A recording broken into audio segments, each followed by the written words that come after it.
investeerimisjutud. Ready and action!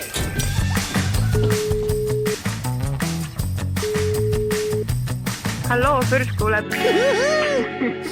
Tere head investeerimishuvised, te kuulate Eesti kõige praktilisemat investeerimisalast podcasti Investeerimisjutud. Täna on juba 2. märts, minu nimi on Tarmo Tanias ja ma saan aru, et paljud kuulajad on juba meedist oodanud, peate veel nädalakese kannatust varuma. Minul on igal juhul hea meel, et minu vastas on jällegi Martin Kaarjus. Tere Martin! Tere Tarmo, tere kuulajad, rõõm meile tagasi olla. Ja, et eks ma siis selle meelise kuulan järgmine nädala üle, et mis ta selle pika aja jooksul nagu teinud on ja ma võin kuulajatele öelda, et meelis pole kuhugi kadunud, meelis jagab peres olulised sündmused ja jagab aktiivsed ideid minuga jooksvalt, nendest saame saate teises pooles rääkida. Aga Martin, kui me kuskilt pihta hakkame, ma võib-olla alustan küsimusena, et kas sinu jaoks oli üllatus see, et USA ründab Iraani? Ma just vaatasin kõik selle info üle, mis ma ise koondanud olen ja 2 nädalat tagasi rääkisin ka sellest, et väga suured väed on Iraani ümber kogunemas ja vahepeal Trump juba rääkis, et diil oli juba mingi 4 nädalat varem oli tehtud, et ikkagi rünnata, nüüd need asjad muutusid. Ei olnud üllatus, üldse ei olnud üllatus ja kui oli vaadata, kuidas see poliitiline suhtlus käis, siis mulle tundus, et see asi oli juba päris kindel juba varem, et siin laupäeva hommikul need rünnakud algasid ja ma usun, et suurem osa kuulajaid teab, et miks neid rünnakuid just nädalavahetusel tehakse, et see neid turušokke siis turgudele väga ei tuleks ja mis minu jaoks natuke võib-olla oli üllatus, et see rünnak niivõrd edukalt läheb ja ikkagi Iraan täitsa siuke hambutu USA rünnakute vastu on, kuigi ta neid rünnakuid on siin igal pool nagu vastu ka teinud ja lõpuks tundubki, et Trump on päris edukalt vähemalt esimese osa sellest läbi viinud või kuidas sulle tundub? No ta esimese raundi boksis võitnud, et kas ta nüüd võidab kogu matši või mitte, nagu raske öelda, aga jah, sa väga hästi ütlesid, et tõesti nagu ambutu selles mõttes, et me jõuame rääkida ka, et mis on need potentsiaalsed riskid, kui me räägime, meil on ikkagi investeerimisalane saade, et mida siis investorid peaksid nagu jälgima, aga kui nüüd vaadata, et kes siis kõige enam nagu kurdab, on muidugi Venemaa on ju, et see on nagu rahvusvahelise õiguse nagu rikkumine, mida iganes soovitan suur rahvusvahelise õiguse eeskõneleja. Meil algas nagu Ukraina sõja 5. aasta just juba, et soovitan vaadata, et kes on nagu peasüüdlane on ju, et kuidas see rahvusvahelise õigusega nagu seotud on ju. Aga see selleks, et kui nüüd vaadata tegelikult ütleme üldse nagu USA tegevus siin viimase 10-15, isegi võib-olla tegelikult aeg läheb ruttu, täna meil aasta 2026, et vaatasin siin hommikul internetist, et Saddam Hussein hukati saadi kätte täpselt 20 aastat tagasi ja kui me mõtleme natuke nagu Husseini peale on ju, sealt mõned aastad edasi oli veel Bin Laden on ju, kes oli nagu kadunud, keegi ei leidnud nagu ülesse, juba siis USA tegelikult kasutas tegelikult AI-d, see Palantiiri mingid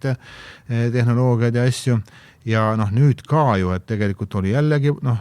Palantiiri teema mängus, aga eestlastele võib-olla natukene, ma ei tea, kas südamelähedasem, aga natuke tuntum võib-olla selline uus AI-firma on Anthropic, et kuna meil on eestlasest asutajaliige ka nagu mängus on ju, siis tegelikult isegi enne, kui see Iraani asi siin eskaleerus, meil võeti ju Maduro kinni Venezuelas ja siis ka ju tegelikult kasutati Anthropicu ja Palantiiri põhimõtteliselt tarkvara. Info ja luure oli nagu suurepärane ja need löögid põhimõtteliselt ka Venezuelas oli sama olukord, et neil on ka ju õhurelvad põhimõtteliselt suuresti Venemaa omad on ju, Iraanis nende enda omad plus Venemaa omad, see tegelikult näitab, et see õhukaitse Iraani ja Venemaa omad USA relvade vastu on täiesti võimetud. Et selles mõttes, et kui nagu on see koht kindlaks tehtud, siis rünnatakse ja saabki teha sellise nagu lühiajalise eduka värksõja. Ja ma ise mõtlesin ja vaatasin ka, et miks see kõige parem pinnas siis nii-öelda Iraani rünnata oli ja siit kuvas kõige paremini läbi ka see, et meil oli ju siin suvel see 12-päevaline sõda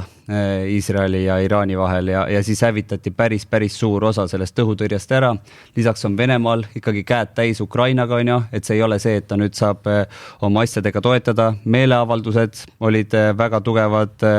Iraanis, mis ka kogu seda teemat tõkestas ja kui sul on võimalus nii-öelda jälle oma poliitilisi vaenlasi nii-öelda nõrgestada või maailmapildis vaenlasi, siis Iraan oli see väga hea sihtmärk on, sest Venemaale annab ju Shahed-droone, toetab igatpidi nii-öelda vahepeal oma tuumavõimekust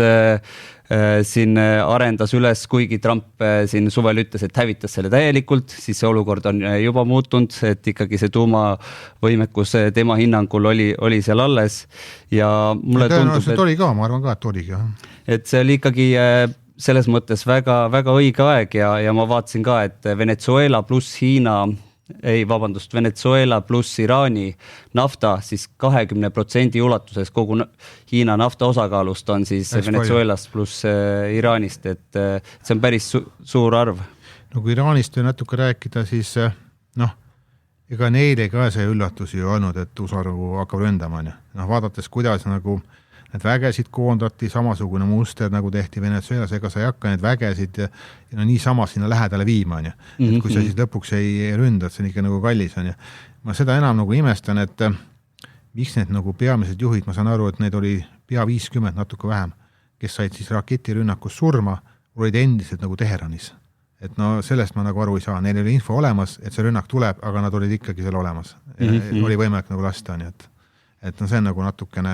imelik. See on uskumatu, mis USA on suutnud oma luure ja kogu selle andmestikuga teha, et ta leiab kõik need kohad üles ja ma kujutan ette, et seal on igasugune suhtlus Iraani enda vägedel on nagu väga-väga raske, sest kõik satelliidid, kõik ühendusseadmed on ikkagi ära lõhutud ja võib-olla nad kogunesidki sinna ja mõtlesid, et on kindlad, aga võib-olla küll, seal ei ole üldse kindlad. Selles mõttes, kui nad oleks läinudki kuhugi, ma ei tea, maapiirkonda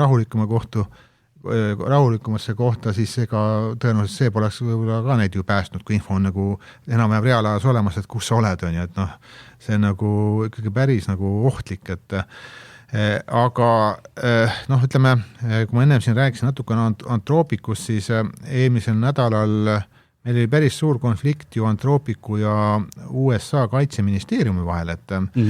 kuna see Anthropicu tundub, et see tehnoloogia on ikkagi niivõrd hea ja väärtuslik, siis täna juba USA kaitseministeeriumil on Anthropicuga olid siis põhimõtteliselt nagu lepingud, maksid tasu selle eest ja edasi, aga tahtsid siis tulevikus, eks nad nägid valitsejad ka, et kui hea see on, tahtsid kindlustada sellist nagu tulevikku, et ma ei tea, nii-öelda autonoomsed relvad või kunagi tulevikus või see sama reaalajas luureinfo või mis iganes on ju, ja tahtsid, et Anthropic siis jätkaks nendega seda koostööd, aga Anthropicu juht on ikkagi väga konkreetne, ma isegi imestasin, et nii konkreetne keeldus igasugusest koostööst, ütleme, kui me räägime nagu autonoomsetest relvadest või siis ütleme inimeste jälitamisest, et see on ka, ütleme, pidi olema ettevõtte enda nagu eetikareeglite vastane, aga seda märkimisväärsem on see nagu tugev selgroog, et nad ei murdunud põhimõtteliselt ju selle USA kaitseministeeriumi surve all, nad jäid oma lepingutest ilma ja siis see OpenAI pidid nagu endale saama, aga selles mõttes huvitav teema, mida jälgida, ma arvan, ma ei tea, kuidas sulle, Martin, tundub, aga Anthropic peaks ka ju millalgi sellel aastal börsile tulema, et kuidas siis nagu aktsionärid seda hindavad, et ühelt poolt eetiliselt kõik suurepärane, teiselt poolt ütleme, et diile tuleb ju riigi poolt, ei tule diile siis on ju. Et ma vaatasin see eraldi diil olevat olnud siis 200 miljonit ainult on ju, et see Pentagoni ja Anthropicu vahel, aga kui vaadata, kui palju potentsiaalseid tulevikudiile võib-olla riigiga sealt nüüd raisku läks, et ma ei kujuta ette. Isegi ma arvan, Venezuelaks, aga ma arvan, et USA pikem plaan on ikkagi Hiinaga seotud, on ju, et sealt oleks need lepingute mahud, ma arvan, ega oluliselt suuremad olnud, et kui, ei oska öelda, selline spekulatsioon on ju, et aga kui me OpenAIst nagu räägime, siis kes peaks ka sellel aastal börsile tulema, kes siis nagu Anthropicu selle rolli võib-olla üle võtab nende nagu kaitse nagu jälgimistega, siis tema kaasas ka ju uut raha siin 110 miljardi dollari ulatuses ja 3 firmat siis põhimõtteliselt panid sinna raha juurde, kõige rohkem Amazon 50 miljardit, Nvidia 30 miljardit ja siis Softbank Jaapanist ka nagu 30 miljardit, et suured summad, mis siis nagu jooksvalt peaks ettevõtte väärtuse viima sinna 840 miljardi lähedale, see pole päris triljon veel, siin on räägitud, et kui tuleb nagu IPO-d, siis on igal juhul üle triljoni, noh, saame nagu näha, on ju, aga järjest enam on siis hakatud rääkima sellest, et et äkki on jälle selline nagu ringi investeerimine, et kõik nagu need tehnoloogiafirmad investeerivad nagu üksteisesse ja et raske nagu aru saada, et täna tehakse nagu kulusid, et kas siis nagu, kui suured need tulud nagu tulevad, et ja kui ma siin käisin selle NVIDIA nime läbi, siis sellest me peame ka ju kindlasti rääkima, et täna maailma kõige suurema turuväärtusega ettevõtte ja tal oli ju eelmisel kolmapäeval tulid tulemused, et ma arvan seda, jälgiti Ameerikas kindlasti väga palju, aga ma olen täiesti kindel, et ka Eesti investorid jälgisid seda väga palju, et ma ei tea, kas see nüüd on kõige populaarsem aktsia nüüd Eesti investorite seas, aga seal top 5 kindlasti, ma usun, on ju, et pikka aega nagu olnud. Ja need numbrid ei olnud ju kuidagi halvad, on ju, jällegi nagu väga kõrged ootused. Väga tugevad tõusud olid, jah. Ja, aga lihtsalt ma vaatasin, kui need tulemused nagu välja igati, esialgne emotsioon oli ju positiivne, läks seal 3% nagu ülespoole, aga siis see tõus nagu müüdi ära ja järgmisel päeval juba miinuses ja siis läks nagu miinus nagu veel suuremaks ja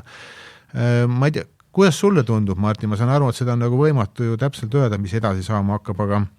mulle tundub, et see momentum hakkab nagu maha käima natuke, mis puudut nagu Nvidiat, et mis asjaga sa veel pead nagu välja tulema, et investorid kuidagi nagu rõõmustada? Mulle tundub ka, et ega see maailma olukord neil ka väga palju siin kaasa ei mängi ja taganttuul ei ole, sest vaates mida vahepeal loodeti, et nad saavad jälle Hiinasse müüa oma kiipe, on ju, sellega nad on enam-vähem tasa, et ega nad mingit tulu seal ei teeni, sellepärast nad ju maksavad nii palju USA riigile ära. Ja nad ei saa müüa ka kõige uuemad ja väärtuslikumaid kiipe, on ju, et aga seal, ikkagi tekib mingisugune pudelikael ette, on ju, et kui sa näed, et investorid kardavad, ettevõtted vaatavad, et investorid kardavad neid üleliigseid investeeringuid, on ju, siis sa ikka mingi aeg pead investoritel natuke vastu tulema ja neid investeeringuid siis vähenema, et sinu aktsiahind ka hoiaks, aga kui ma vaatan neid kvartali aruandeid, siis 4. kvartalis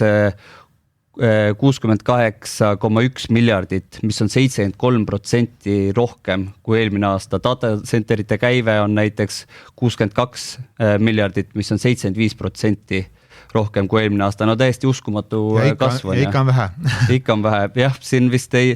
ma ei kujutagi ette, mis see ootus on ja AI tegelikult ju areneb väga-väga kiiresti, millest me räägime ka varsti siin, on ju. Et aga lihtsalt see tuleviku potentsiaali nagu nähtakse, mida siis see CEO ka rõhutas, et kõik tormavad investeerima AI võimekusse, mida on näha ka, aga lihtsalt need ohukohad hakkavad juba natuke seal kõrgemaks minema ja lihtsalt see hinnasilt seal firma nagu väärtuse juures on päris mitu nulli, on ju, et kui hakata nagu arvutama, kui palju siis nagu tulevikus pead tulu teenima ja kasumit teenima, et seda õigustada, see siis võib-olla natukene, me oleme näinud, tekitab nagu segadust, on ju, sest tegelikult kui ütleme need numbrid, kui ma nüüd siin nagu mõned loen ette, olid siis ütleme enne siis seda raketirünnakut, on ju, et kui vaadata eelmise nädala aktsiaturgude liikumisi, siis USA SP500 natuke alla protsendi miinuses, ei saa öelda, et see nüüd väga suur liikumine oleks, on ju, et oli nüüd tõused, oli langed, aga see vana muster on ikkagi sarnane, et need suured tehnoloogiafirmad pigem ei ole saanud sellist nagu uut käiku sisse ja samal ajal siis näiteks Euroopa laiapõhjaline indeks on 7% plussis selle aasta 2 esimese kuuga, et see tempo on ju väga muljetavaldav, ütleme, kui me paneme sinna kõrvale, et kui palju siis juba eelmine aasta Euroopa oli USA-st parem ja kui me paneme kõrvale arenevad turud, näiteks sama Hiina on ju, et on Euroopast veel 2 korda rohkem tõusnud, on ju, et siis tegelikult me võime nagu ikka üsna selges ja kindlas kõneviisis rääkida, et see rotatsioon on ikkagi nagu toimuma hakanud USA-s sektorite sees, aga ka USA-st välja, et ütleme, see tõesti on nagu kinnisvarasse on raha hakanud nagu minema, üle pika aja USA-s just on ja et üle pika aja on siis nagu need pikaajalised intressimäärad ka natuke alapoole hakanud tulema aga ütleme, siin võidukas sektor sellel aastal on kindlasti ju energeetika olnud, on ju, nüüd ütleme, isegi enne seda nagu rünnakut olid need hästi käitunud, nüüd käituvad nagu veel paremini, aga siis nagu surve all rohkem on siis tõesti see tehnoloogia pool olnud ja kui nüüd Euroopat vaadata, siis Inglismaa turg on tükk aega olnud palju erinevad arvamusi, aga paljud analüütikud on arvanud ikkagi nagu alahinnatud olnud, siis noh, seal ei ole ka need tehnoloogiaettevõtted nüüd nii palju, aga on energiaettevõtted, on farmaatsia, on pangad, noh selle aasta alguses siis pea 10% plussis, et noh üsna hästi on ju, Norra pluss 18, et noh, Norra kroon on tugenema hakanud,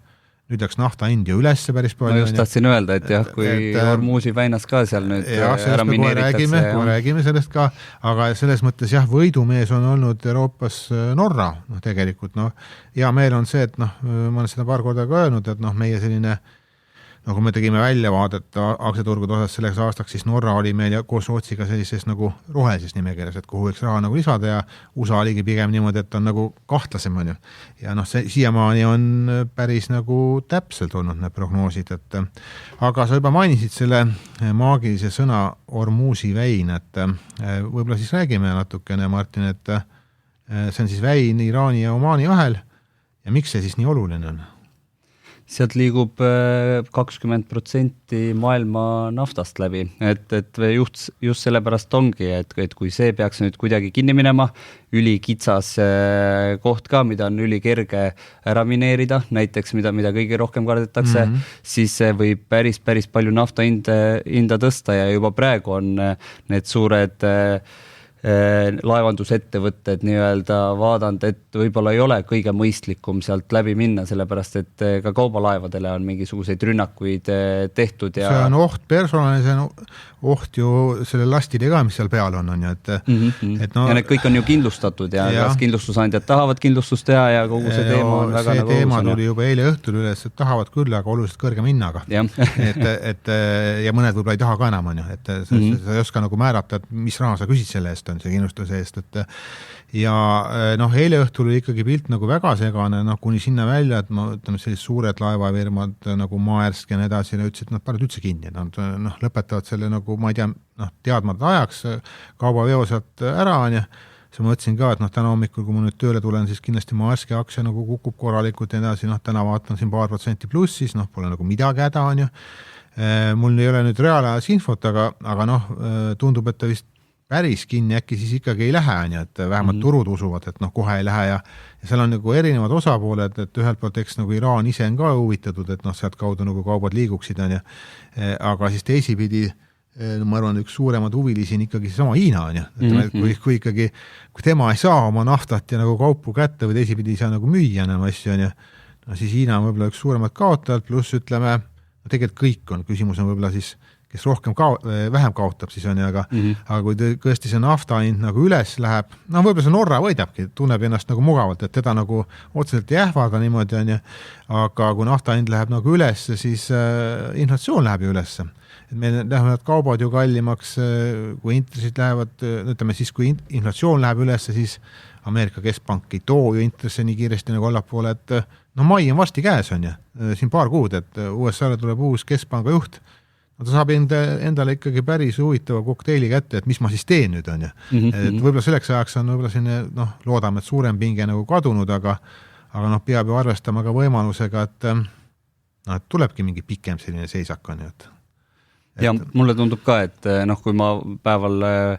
õigemini siin lõuna ajal vaatasin, Brent Crude oli pluss 9% seal $80 juures, on ju, need asjad kõik ikkagi liiguvad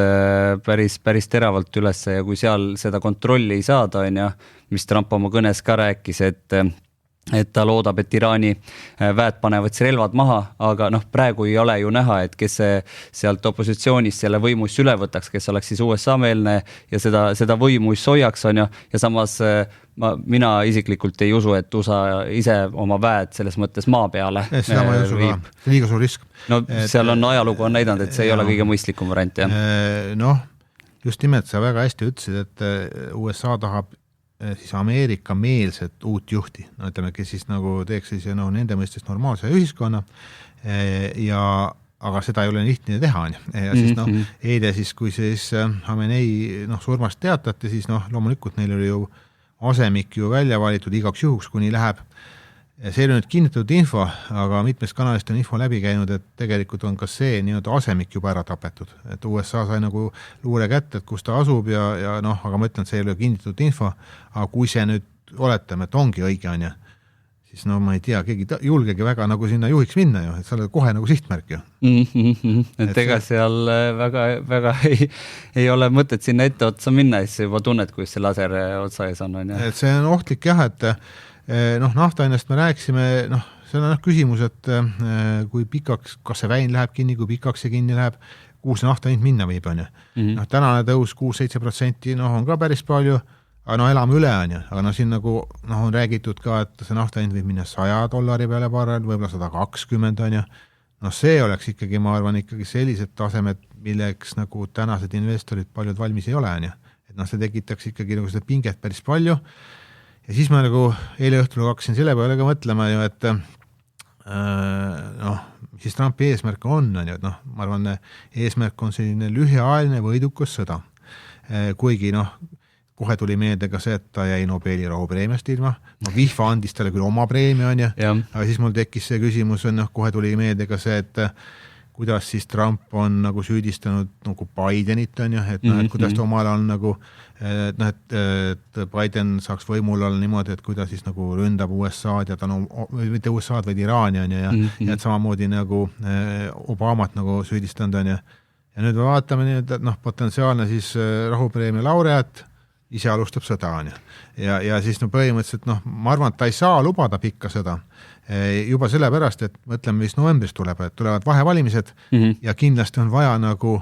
ka, et naftahinnad ei läheks üles, et muidu tal ei ole mingit võimalust nagu tagasi valitud saada, on ju.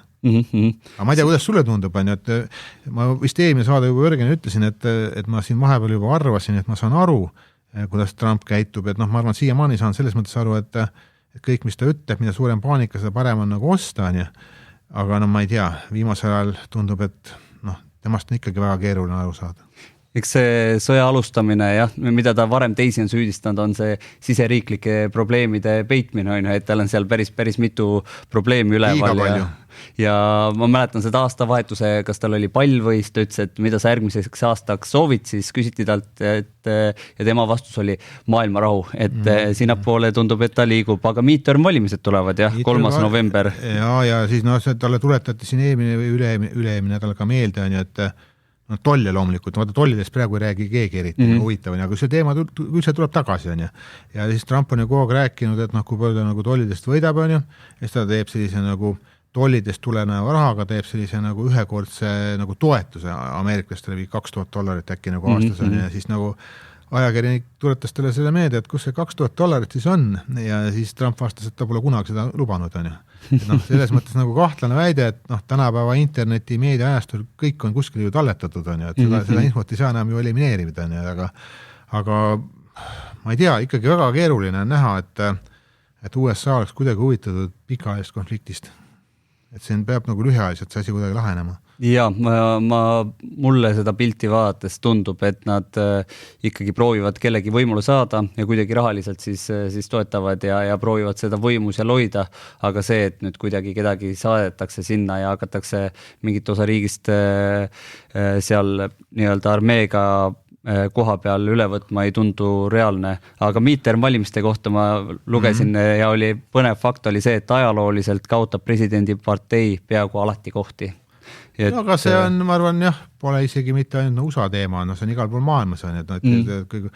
ütleme, kui sa oled nagu võimul, siis sa ju pead kõiki need lubadusi täitma ja siis ega opositsioon ka ei maga ja ongi siin, aga lihtsalt Trump on lubanud ikkagi nagu maa ja ilma kokku, on ju, mida on nagu väga raske nagu täita, et see teeb võib-olla nagu keeruliseks ja üks huvitav teema on ka see, et Venezuelast ei räägi keegi enam midagi, on ju. Ma ei tea, kuidas nad üldse seal nagu elavad, kas nad on, mis nagu toimub, et kas nad on siis USA kontrolli all, USA on siin ju mingil määral seda Venezuela naftat nagu müünud, on ju, ja siis kuskil taustal on ka ju Kuuba, on ju, kus ka ju pool pankruti veerel, et kuidas see Trump nagu jaksab, on ju, põhimõtteliselt ta nagu kõikidesse maailma kohtadesse tahab nagu tungida peaaegu, ja. Jah, Kuubaga on ju ajalugu USA-l on ju päris terav olnud ja nüüd ütles ka mingi aeg, et võiks sõbraliku ülevõtmise teha Kuubale, siis et siuke hea pakkumine tema poolt. Üks asi veel, enne kui me läheme võib-olla siin ütleme üksikute siis aktsiate puhul, mis võitjad ja kaotada on nüüd ja siis võib-olla ka, mis toimub siis AI maailmas, et Trump pidi minema ka nüüd märtsi lõpus, aprilli alguses Hiinasse visiidile, külla siis sealsele presidendile eksiile ja noh, loodeti, et need suhted siis nagu paranevad, aga noh, ega siis Hiinale ka ju see USA praegune tegevus ei saa kuidagi meeldida, mis ta seal Iraanis nagu teeb, et ikkagi ohustab tema äri uue otseselt ka ja nüüd on ikkagi kahtluse all, kas see visiit tuleb, et noh, et ei ole nagu kinnitatud veel, et see võib ka vabalt kuidagi edasi nagu nihkuda, nii et aga kui siis natuke nagu eelmisest nädalast vaadata, et kes need nagu võitjad ja kaotajad olid, siis noh, võib-olla siis mõned ettevõtted siin nagu vaadata, siis noh, ütleme selline superarvutid, Yongku näiteks, noh, ütleme, mis mingil hetkel oli meil siin ka suure Peetri portfellis ei toonud nagu soovitud tulemust, noh, nagu sageli ikka, kui sul positsiooni enam ei tule, siis üllatatakse. Turud 6-kordistusid, aktsia hind tõusis 20%. Eks siis ütleme kasvuportfellil suure Peetril oli ka siin muresid,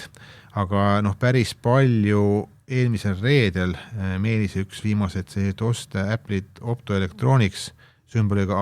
AOI siis tõusis ühe päevaga 55%, noh, ikkagi nagu hullumeelselt palju, aga siis noh, tõesti tulid nagu rekordsed tulemused ka. Aga kellel siis nagu keeruliselt on hakanud minema, on erinevad päikeseenergia, no ütleme, paneelid ja üldse päikeseenergia ettevõtted,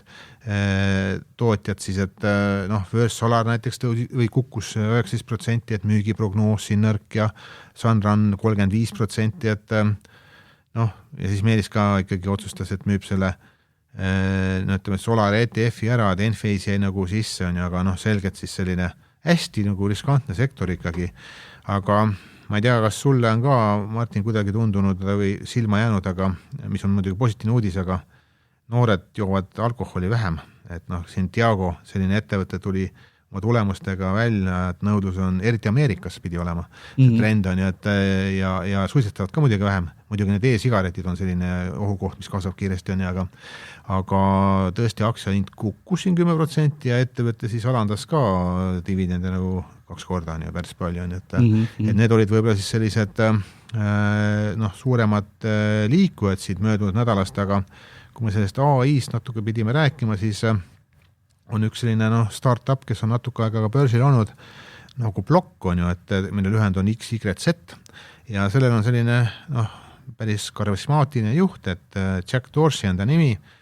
ja ta tuli nagu radikaalse sammuga välja, et noh, ettevõttes täna töötab natuke üle 10 000 töötaja ja siis teatas, et natuke üle 40% koondab kohe, et noh, põhimõtteliselt kuna ütleme enamus sellist operatsioone saab tehisintellektiga nagu asendada ja noh, muidugi noh, eks ta nagu hoolis ka ikkagi oma ettevõtte töötajatest, senistest töötajatest, kes siis nagu peavad lahkuma, aga et noh, 5 kuu palga ulatuses siis noh, tehti nagu väljamaksed ja seal pensionikindlustus asjad ja no mis iganes maksti kenasti kinni, aga ikkagi noh, sa pidid oma töökohalt nagu ära minema, mis tähendab siis seda, et noh, sa pead mingit uut töökohta nagu otsima hakkama, aga see on nagu huvitav teema ikkagi, et mida tasub siis nagu jälgida, et noh, finantstehnoloogia areneb ikkagi väga kiiresti ja noh, me näeme seda iga päev on ju, et kus ta võtab ütleme mingid bürokraatlikke samme võib-olla vähemaks ja tõesti noh, huvitav, ma ei tea, mis sina sellest arvad, Martin, aga ma arvan, et see samm, mida tuleb nagu jälgima, sest noh, Jack Dorsey ütles ka, et nad tegid seda esimesena sellepärast, et mitte jääda siis teiste surve alla, et noh, teised tulevad nagunii järgi. Ma olen nõus, et mingid tööd AI teeb kindlasti palju paremini ja palju efektiivsemalt. Ta ei väsi ära, vaata. Jaa, ei väsi ära ka, teeb 24/7 nagu rahaturgudel on ja et teeb kogu aeg tööd, aga mulle tundub, et see Block on nüüd siuke põnevam mõõdistada tema järgmiseid tulemusi, et kuidas see AI-le üleminek on läinud, on ja meil palju kardetakse seda, et kui need AI intrigeerimise teemad tulevad jälle, et kuidas mingi ettevõte on oma süsteemidesse seda lisand, et kuidas siis lõpuks kasumlikkust tekitab, no nüüd me näeme, et mingi mõõdupuu on olemas vähemalt finantside poolelt ja sealt saab nagu edasi liikuda ja ma usun, et päris mitu ettevõtet tulevikus või varsti teevad ka selle sammu ära. Võib-olla esimene kvartal võib-olla ei ole isegi kõige parem mõõdupuu, kuna neil on siis ühekordsed kulud on ju, need samad nad peavad ju ikkagi päris suured palgarahad välja maksma ja nii edasi on ju, aga noh, pigem võib-olla poole aasta pärast äkki kuskil on need esimesed indikatsioonid, et noh, kui palju siis noh, see kulu maas siis nagu vähemaks ikkagi läheb ja eks nad ju eeldavad, et tulud ka ju kasvavad, on ju, et ja nii, et tulu nagu ühe töötaja kohta peaks siis nagu kasvama tulevikus, on ju, et noh, kuna on sellised ärevamad ajad ja siis noh, ennem kui me läheme vaatama siis natukene ka Peetrite neid portfelli, kus tehikud ka tehti, siis Meelis saatis mulle eile õhtul ka siis huvitavad graafikud, et noh, kuna kindlasti nagu podcasti kuulajad see huvitab ja ütleme inimesi, kes investeerimised tegelevad, et noh, et kuidas siis turud on varasemalt ka käitunud, kui sellised noh, sõjalised konfliktid on nagu olnud, on ju. Et noh, Meelis on siin erinevad graafikud, kahjuks ütleme siis meie podcast pilti ei näita, aga siis natuke kirjeldan nii hästi, kui nagu võimalik on, et noh, meil oli siin lahe sõda näiteks, ütleme Iraagi sõda oli siin 2003, on ju, et noh, aasta peale seda tegelikult turud olid päris palju nagu tõusnud ikkagi nagu ülespoole, on ju. Meil oli siin Afganistani sõda, noh, sama muster põhimõtteliselt, on ju. Ja siin noh, põhimõtteliselt erinevad, noh, ütleme sellised 91. aastal samamoodi oli sellised ebastabiilsemad ajad, et nii kurioosne, kui see ei ole, ajaloolise mustri põhjal tundub ikkagi niimoodi, et noh, see esimene emotsioon loomulikult on negatiivne, investorid ehmatavad nagu ära, aga kui natuke pikemat perspektiivi vaata, need on olnud ajaloost päris head ostukohad, et kuidas sulle tundub, vaatin, kas nüüd võib ka samamoodi minna? Ja, muidugi võib, et mingisugust fondingut tuleb nüüd juurde ka riikide poolt, on ju, kindlasti on näha, et kaitsetööstus saab ka vähemalt korraks jalad alla, on ju, ja tavaliselt ajaloolised numbrid ei taha väga palju valetada. No pluss see, vaata, et sa ikkagi ju, sa lõhud ju väga palju asju ära, kui sa nagu ründad, on ju, ja siis noh, ega elu ju seisma jää, need asjad on vaja jälle üles ehitada ja siis jälle tõstab nagu nõudlust jah, et inimlikult see on hästi suur tragöödia paljudele, aga majanduse mõttes tõesti ta nagu pigem elavdab seda asja mingis perspektiivis, on ju, vaatame siis. Ma arvan, et täna üks suuremaid vigu, mida ikka saab teha, noh, on see, et kui inimesed hakkavad nagu paanikas kohe nagu müüma, et noh, õnneks Eesti investorid ikkagi on palju paremaks läinud, et me nägime seda eelmise aasta aprillis vaata ka, kui Trump hakkas tollidega inimesi ehmatama ja siis noh, tuli ka ühest päris palju asjad tulid allapoole, aga noh, juba 3 kuu pärast nägid, et olid väga ostukohad, on ju, et aga võib-olla nagu huvitav nagu see, et ikka praegu ei ole väga palju turg kukkunud, et noh, ütleme, kui ma täna nagu eelturgu vaatan, hommikul oli siin peaaegu 2,5% USA miinuses, nüüd on 1%, on ju, et tundub, et noh, vähemalt turg lühiajaliselt usub, et see jääb lühiajaliselt konfliktis, on ju, et äkki tulegi väga suurt langust. Aga mida on küll näha, muidugi naftaettevõtted tõusevad korralikult, et noh, miinimum 5%, mõned ikkagi rohkem, on ju, et nemad on nagu jah, võitjad täna nagu lühiajaliselt, on ju. Aga siis, mis puudutab väikest Peetrit, siis noh, väike Peeter, noh, tal tuleb nüüd, põhimõtteliselt eile tuligi siis nagu uus 500 eurot peale, iga kuu siis säästab 500 eurot, seda ta ei ole veel nagu investeerinud, aga ta oli siin natuke üle 500 euro oli eelmisest kuust ka jääk, et noh, kuna ei olnud tükk aega sellist nagu head kohta, kuhu siis võib seda raha panna, siis mõtlesime ja arutasime see natukene ja siis lõpuks, noh, ütleme, mis tundub ikkagi täna odav sektor, paljude sektoritega võrreldes on see tervishoid, et tal Pfizer oli siin portfellis, aga noh, nüüd, kus siis nagu vist 3 aastaga umbes on Novo Nordiskist jäänud alles 25%, noh, ütleme turuväärtuse mõttes, et ettevõte, mis oli meil siin mõned aastad tagasi Euroopa kõige suurema turuväärtuse ettevõte on noh, väga palju allapoole müüdud, noh, erinevad põhjused, noh, viimane oli see, et nende uus ravimikandidaat jäi siis tõususelt natukene mõne protsendipunkti võrra Eli Lilly nagu alla, noh, kui sa nagu mõtled, noh, protsentaalselt pole ju väga suurt vahet, on ju, aga turul nagu see emotsioon oli meeletult negatiivne, et nagu oleks kõik läbi, on ju. Ja noh, eks seal ikkagi, noh, muidugi on see ka, et võitja võtab nagu kõik või enamuse,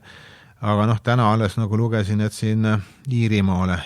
Novo Nordisk teeb siis uue tehase, kus ta tahab siis toodakut hakata müüma, seda toodakut väljaspoole siis USA-d ja noh, täna ettevõtte kaupleb ikkagi 10,5 aasta nagu kasumi peal, isegi kui see kasum natuke nagu allapoole tuleb,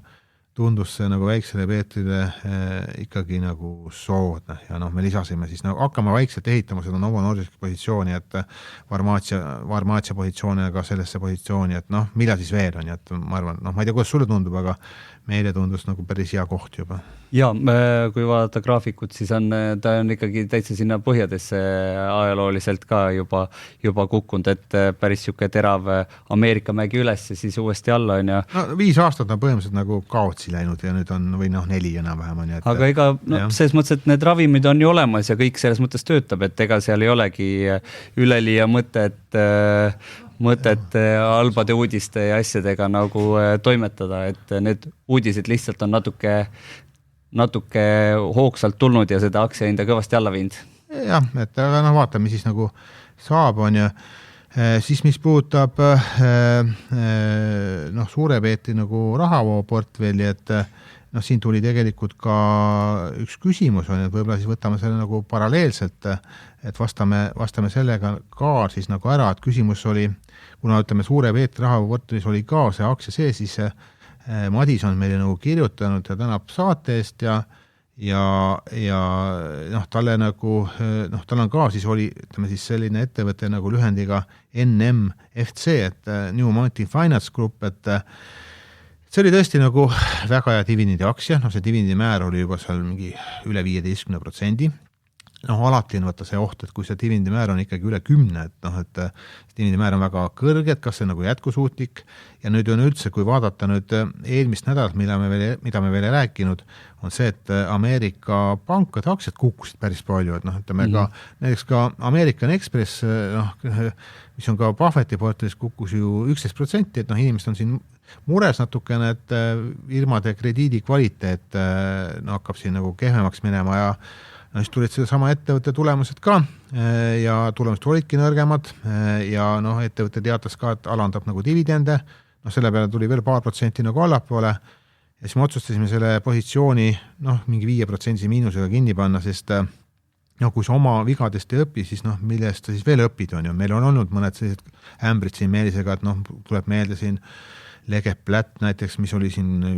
dividendi kuningas isegi, et üle 50 aasta nagu dividend kasvatanud, siis ühel hetkel lõpetas selle ära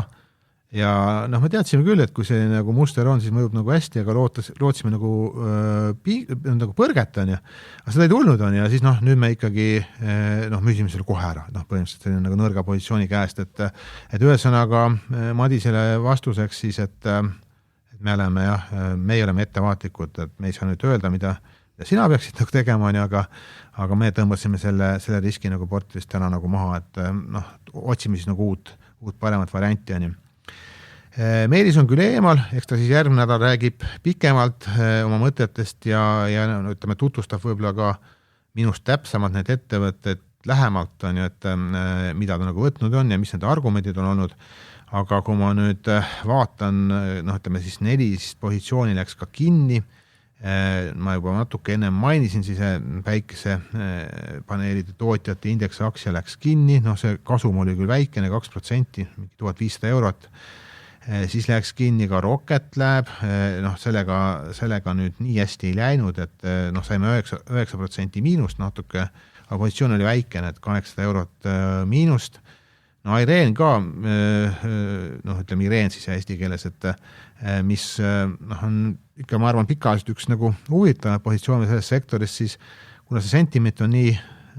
segane, siis Meelis otsustas selle kinni panna, kasum oli väike 3% ja siis Black Sky ka väikse miinusega siis kinni, et sealt tuli siis täiendavat raha juurde, aga ütleme rahaliselt tegelikult ega seal probleeme ei olnud, et meil oli juba mingi üle 60% ootas nagu siis paremad ostukohti, täna see on langenud sinna 22% juurde ja mida siis Meelis on siin viimasel ostud, Microsofti näiteks on ju, Nokiat siin 2 positsioonis, et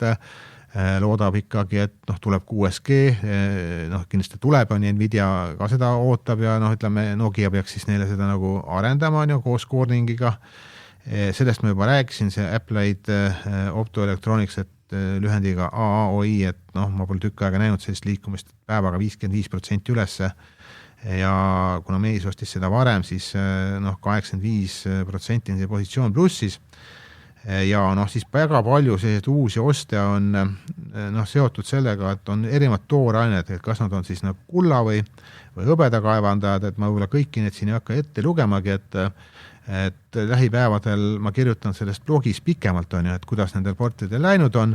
ja näete need kõiki positsioone ka ja siis kui Meelis on järgmine nädal tagasi, võib-olla siis kuna ta ise siis katab neid positsioone ja jälgib minust rohkem, mina keskendun rohkem siis rahaportfelli ja siis ta räägib sellest nagu täpsemalt,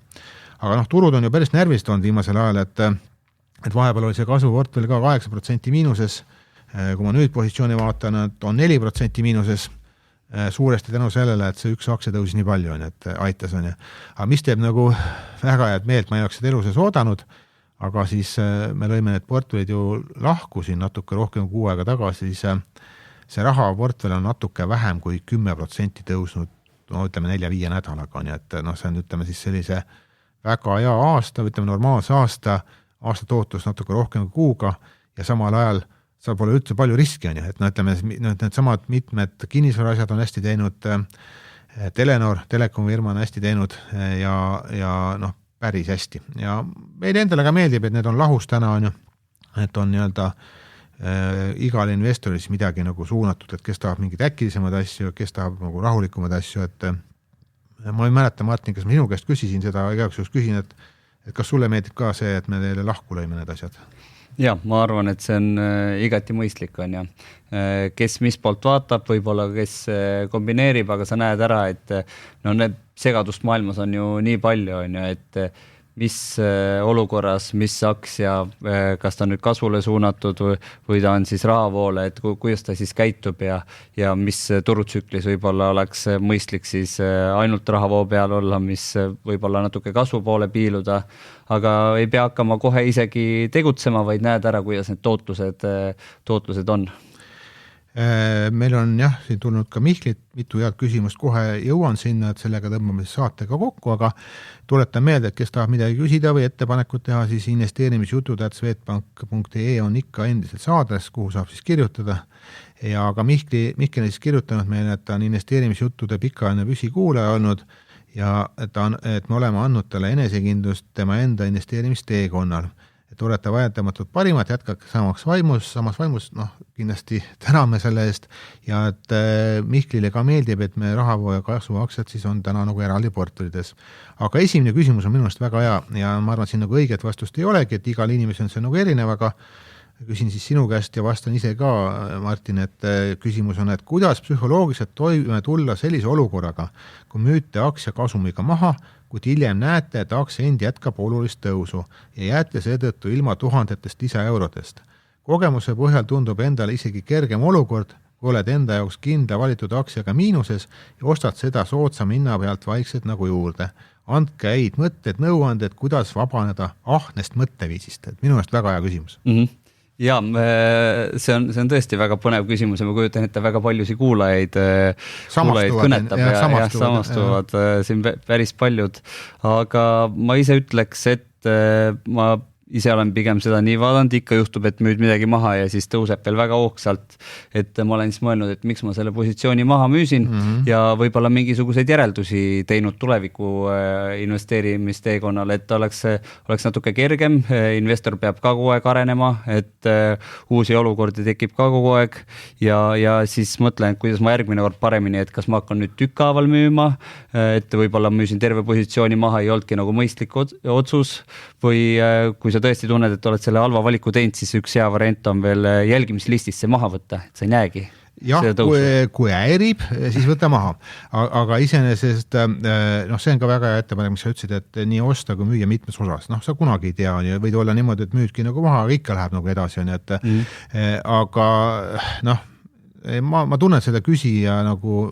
ma arvan nagu sellist nagu mõtet ja seda nagu valu ära, eks mul on ka kunagi sellist mõtted olnud, et ikka pagan on ja müüsid mingi asja nagu varem, läks nagu ülesse, aga see on nagu mõttetu enda vaevamine, põhimõtteliselt ikkagi iga positsiooniga peaks olema sama tees tõesti, miks sa seda ostsid on ju, ja siis nagu ostes peaks olema ju mingid tasemed, et kus sa nagu müüsid on ju, ja kui sa müüsid nagu nendelt tasemetelt, mis sinu arvates oli juba nagu mõistlik, siis ei tasu ennast nagu sellest nagu tromeerida, et ta läks nagu veel on ju, ja pigem nagu keskenduda juba nagu siis järgmisele positsioonile. Ja võib-olla aitab võib-olla ka see, et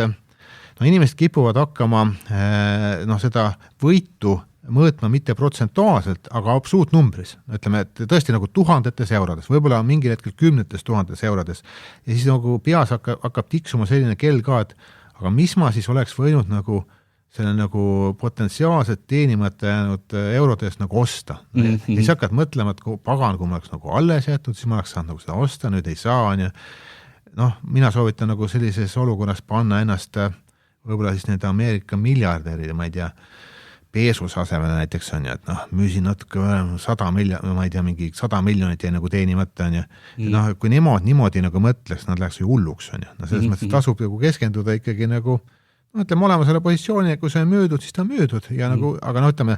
siin sõnades on lihtne öelda, et noh, tegelikkuses on ikka emotsioonid on ja siis iga inimene peab siis nagu ajas püüdma sellest nagu üle saada, aga ennast ei tasu ikkagi tümitada, sest ma näen ka neid inimesi, et näe, ma ei tea, 2018 mõtlesin, et ostan kulda, ei ostnud, mõtle palju mul, no kuule, see jutt ei kõlba tegelikult mitte kuhugi, et järelikult, kui sa ei ostnud, oli selleks mingi kindel põhjus, kas ei olnud kapitali, ei olnud häid mõtteid või ei näinud siis seda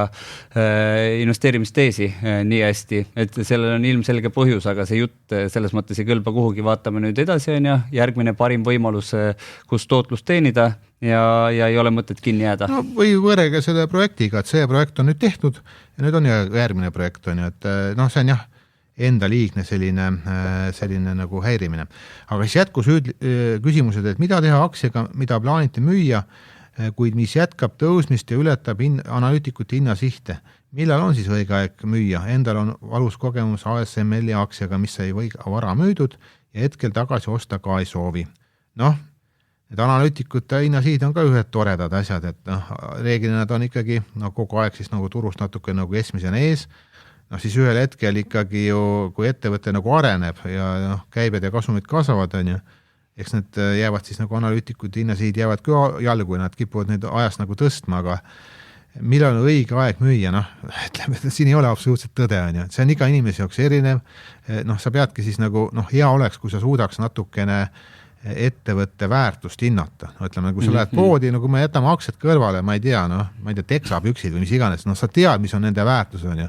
Kui sa saad nagu odavalt ostetud, on ju, no siis mingi hetkel, vajad seda edasi nagu müüd, on ju, aga noh, mingist hetkest sa ei taha neid enam osta, on ju. Ja noh, aktsiatega umbes samamoodi, et kui noh, ta jõuab siis nagu sellise taseme peale, kus ütleme, et kõik keeldus on nagu täidetud, edasist kasvu on nagu raske näha, noh, siis müüdki ära, on ju, et ma mõtlen ka, et kui sa end selle tõusu peal tunned juba ebamugavalt, siis võib-olla on see oma kapitali osa mahamüümine ja tõus sisse, et ta nagu täitsa variant on ju, et kui sa tunned, et millegi pärast ebamugavalt, siis see peaks juba olema märk. Järgmine küsimus Mihklid, et kas te peate enda isiklikes sportides arvestus maha müüdud aktsiate kasumite ja kahjumite osas ning aastase tulu osas? Kui jah, siis millist programmi te selleks kasutate või soovitate, et seda lihtsalt teha? Mina niimoodi ei pea, ma ütleme, ma pigem mõõdan nagu rahavoogu on ju, et noh, kui palju aastas need rahavoo asjad, noh siis nagu rahavoogu teenivad ja oluline oleks, et ajas nad kasvaks. No Meelis keskendub rohkem kindlasti nagu kasvuaktsiatele, me võime järgmine nädal Meelise käest küsida seda, et noh, mida ta nagu teeb on ju, aga noh, ma tean, et inimesed kasutavad erinevaid variante selleks on ju, et noh, paljud on sellised, noh, paljud on Exceli baasil asjad on ju, aga noh, seal on nagu käsitööd, aga noh, mõned sellised rakendused on ka turul olemas on ju, et ja siis, et kas me peame enda päevikute siis aktsiate müügi ja ostude kohta, et teha siis tagantjärgi analüüsi ja õppida enda vigadest ja panete kirja, mis oli algne mõte aktsiat müües ostes. Ma ei ole seda kunagi teinud, et noh, ma ei ütle, et see halb mõte on ju. Selles mõttes, et kui sa nagu võib-olla rohkem algainvestor, siis noh, on seda vaja on ju, et vaadata, et noh, et sa tõesti nagu seda teesi jälgiks, aga ma olen suutnud ikkagi selle 30 aasta jooksul seda teesi kuidagi kogu aeg ise jälgida, et no ma mäletan, mis see tees oli on ja paljud asjad on ikkagi sellised, noh, mida võib-olla ei tahagi nagu tükk aega müüa, on ju, et jah, vastus on see, et mina ei pea päevikut, ma ei tea, kas sina, Martin, pead päevikut? Ma päevikut pidanud ei ole, aga ma üldjoones jätan ikkagi need müügid, jätan endale jälgimise nimekirja ja noh, mul on tavaliselt päris hästi meeles, et mis hinnaga ma müüsin, mis see tees oli ja siis ma jälgin, et kui mõni asi ikkagi nii segama hakkab, siis ma võib-olla võtan ta jälgimise nimekirjast maha, et kui ta nüüd 1000% peaks tõusma, aga üldjoones seda ei ole juhtunud. Ja noh, ütleme, noh, õnneks mälu on veel piisavalt jäävad meelde ja õnneks miinusega tehingud on järjest vähem, aga loomulikult on mul olnud ka piisavalt miinusega tehingud